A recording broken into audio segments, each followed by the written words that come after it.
Starts with the vision, the project, the product, the service. No one has done it before. Unbelievable, it's so painfully obvious. Can you pull it off? Maybe. You're two friends, you are excited. Design a logo, design a name. All fun and games. Design the concept, things get serious. You decide to make this a company.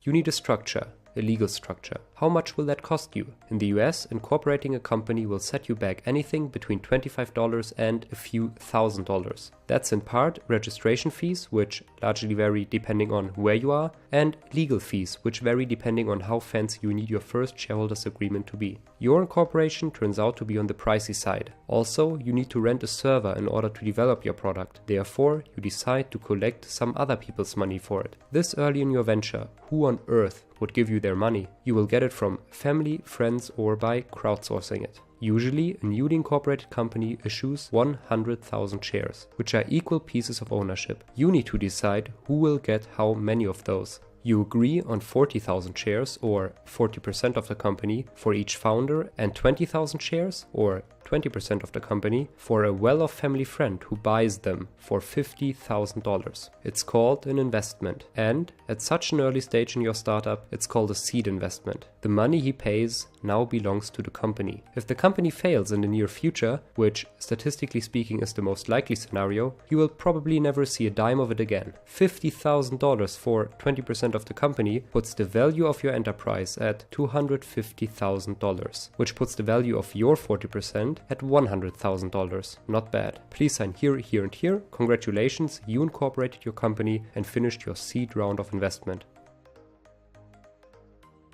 A year has passed. You're having a successful beta trial with customers. Time to hire a few more people. Rent not just a server but a small office space. The $50,000 of seed capital only got you so far. Time to collect your first big round of cash. You will do this in a so-called Series A round. You're looking for an investment of $1 million.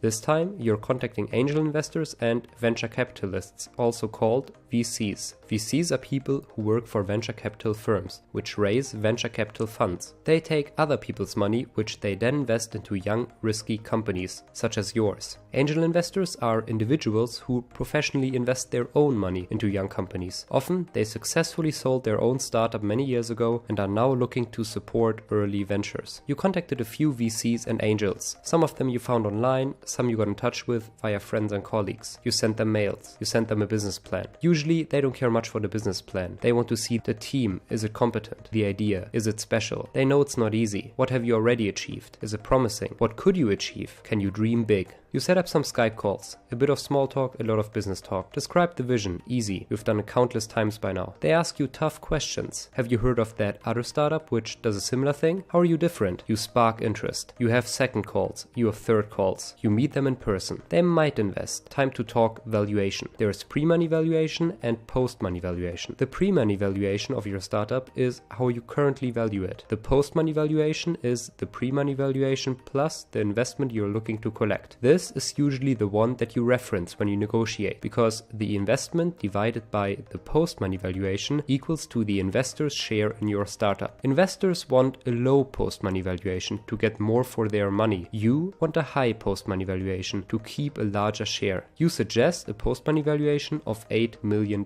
For the investor who would put in $1 million, this would mean a 12.5% stake in your company. A few weeks down the road, there are two offers on the table. One VC offers an investment of $1 million for a post-money valuation of $6 million.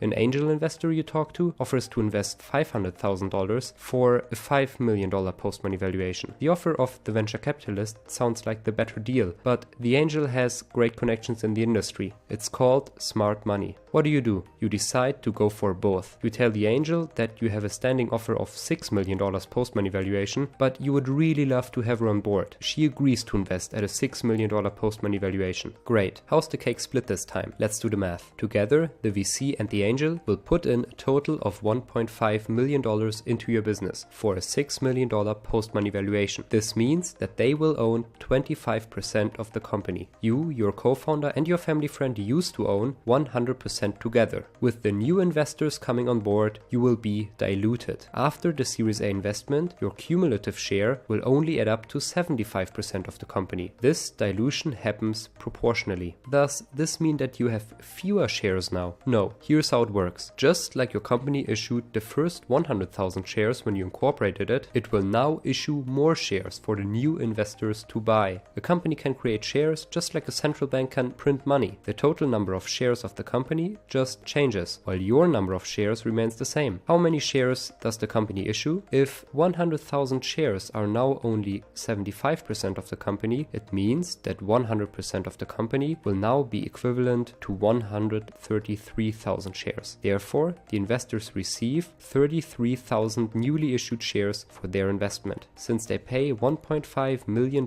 for their shares, each share is now valued at $45. Your 40,000 shares are now worth over $1.8 million. Congrats! This whole process of a company issuing new shares to receive cash is called a capital raise. If things go well, the Series A won't be the last capital raise of your startup. There will be a Series B, a Series C, a Series D, and so on. For each investment round, the company valuation will hopefully increase. Also, each time your company takes in new cash from investors, you will be further diluted. Remember how I said that your number of shares remains the same though? I lied. Actually, there will usually be stock splits along the way, which convert each single share anyone holds into multiple shares. Hence, your number of shares is doubled or tripled every now and then, along with everyone else's. The purpose of this and many other things that are determined in the term sheet are a story for next time. You don't care much for legal work anyway. Your primary interest is in growing your business, which is now on track to reach new heights.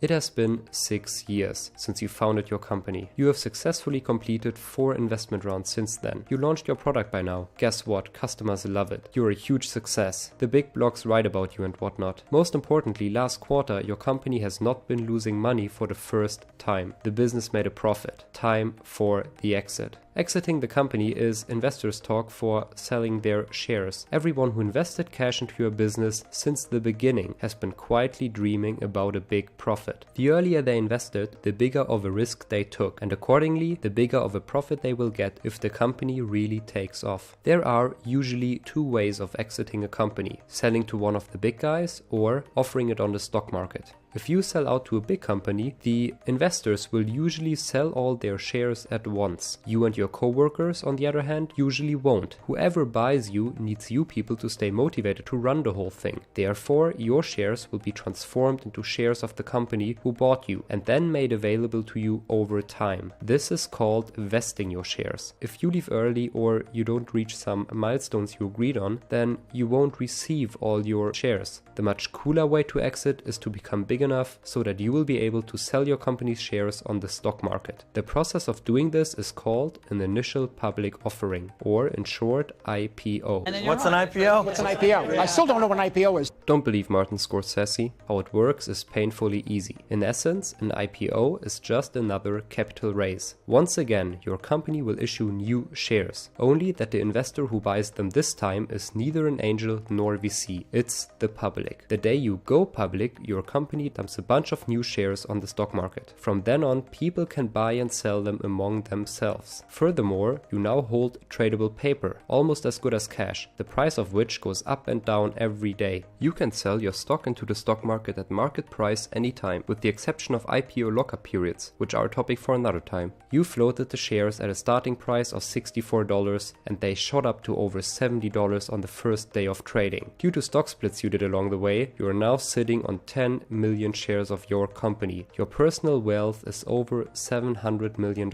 You could cash in, but do you want that? It feels like yesterday that you two just had a vision. Now, you're 1 in a million. There's a lot you achieved and yet endless things to do. Even though investors call it an exit, for many founders it's just the beginning.